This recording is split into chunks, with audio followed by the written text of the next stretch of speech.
Hey guys, this is Meteorologist Kendra Sand with an update for you from MetLoop on Sunday, October 23rd.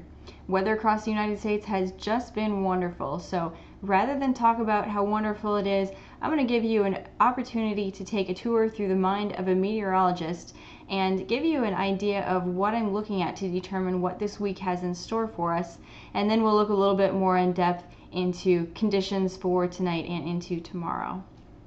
So to begin with, I look at the long wave pattern, including the jet stream.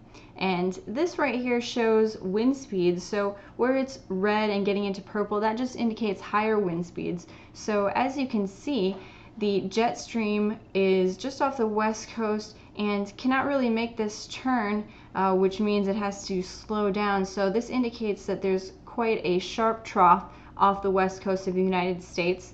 And then the jet stream moves up over this ridge that's sitting over the Rockies and then back down into a trough that has moved offshore past Maine. So this is the current position of the jet stream, and what this indicates is that this trough over the west coast will be deepening, which means intensifying, and the wind speeds on either side of this ridge are about equal, so I don't expect that the amplitude of that ridge will fluctuate, at least as far as today and into tomorrow is concerned. And the jet stream also indicates that winds downstream of the trough axis are stronger, so the trough over the northeastern part of the United States will be filling. So the impacts that the East Coast has been experiencing in terms of strong winds and some precipitation, those will be diminishing as that trough fills. So we can also take a look at the long wave pattern in terms of what the northern hemisphere has. So basically what I want to do is count the long wave troughs. So we have the one over the west coast, not quite over the west coast, but it does fluctuate. It mostly remains offshore, and that is number one. And then we also have the trough over the eastern United States and just off the east coast, and that is number two. And this is trough number three, and here we have trough number four sitting over Japan. So basically we have a four-wave long wave pattern, and what that means is it's going to remain fairly stationary, and if we look at how it pans out through the week, it still maintains about a four-wave pattern. So any conditions that we're seeing right now, for the most part, the elements will remain quite similar because we don't expect to see a huge change. So the west coast will experience troughing remaining mostly just offshore, and that will remain consistent throughout the week. And the central United States will be sitting under a nice high pressure ridge, and although that fluctuates between the Rockies and the Central Plains, for the most part, they'll be sitting under high pressure throughout the week. And then the northeastern United States has this broad trough that will be impacting it, and that also remains stationary throughout the week. So that is what the long wave pattern is showing us. And now we can take a look at the expected precipitation and cloud cover. So what I'm seeing for the west coast is we've got a couple low pressure systems that just want to graze the coast, but they treat the coast like an asymptote, so they never actually meet or even cross that. So basically we've got a couple deepening, in fact bombing low pressure systems, which means they're deepening rapidly, approaching the Pacific Northwest, and although they will swing some fronts through the area, they will not actually move on shore. So you can see this low pressure center moves up into the Gulf of Alaska and begins to fill, and then we have another low pressure system that moves right in behind it, following about the same pattern, and will eventually fill to a trough as it crosses over the Vancouver area.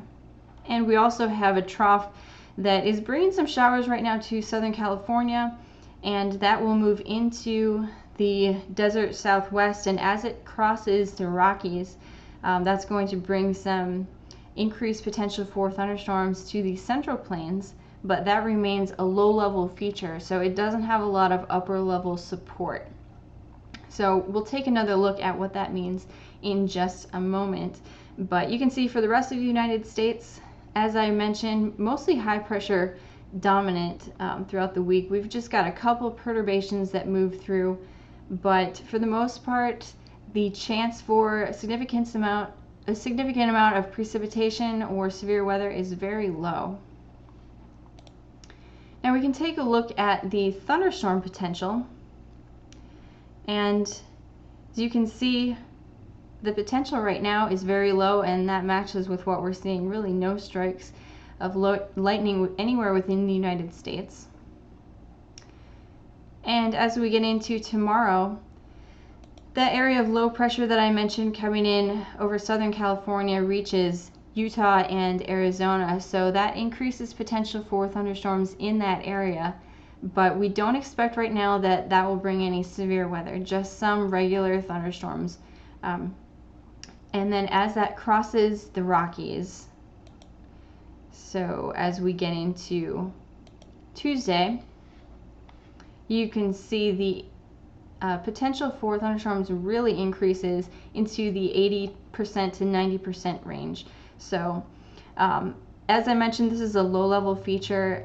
It's very pronounced at about 850 millibars, which means that it's going to be somewhat fast-moving, but it's not really going to have the opportunity to develop into very strong thunderstorms because it just doesn't have the support in the upper levels of the atmosphere. So while the potential is very strong that there will be thunderstorms throughout Kansas, Oklahoma, and the Texas Panhandle, it's a slim chance that those will be severe. However, we can't rule it out at this time.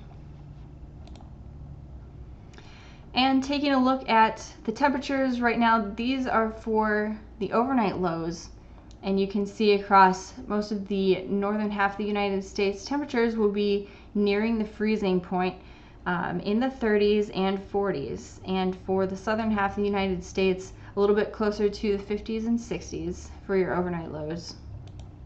And for your highs tomorrow, 50s across most of the United States, and once you get into the southern United States, you'll cross that cold front that's bisecting the United States, and the air mass is just a little bit warmer in the 70s and 80s in certain places.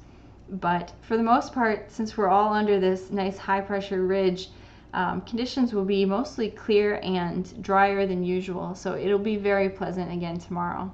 So let's take a look at the current satellite and radar, and these are also the current temperatures. So just a little bit of showers over Southern California and the Pacific Northwest, and also central Texas and northern Michigan, but everywhere else it's pretty much dry and clear. So not too much more snow is expected for the Northeast at this time, and conditions everywhere else are going to be quite lovely. So thank you so much for watching. I hope this gave you a good insight into what I look at and kind of what we're expecting this week. And please let us know if you have any questions. You can contact us via Facebook or Twitter. And you should also check out our website at www.metloop.com. And I am Meteorologist Kendra Sand. I appreciate your viewership, and have a great evening.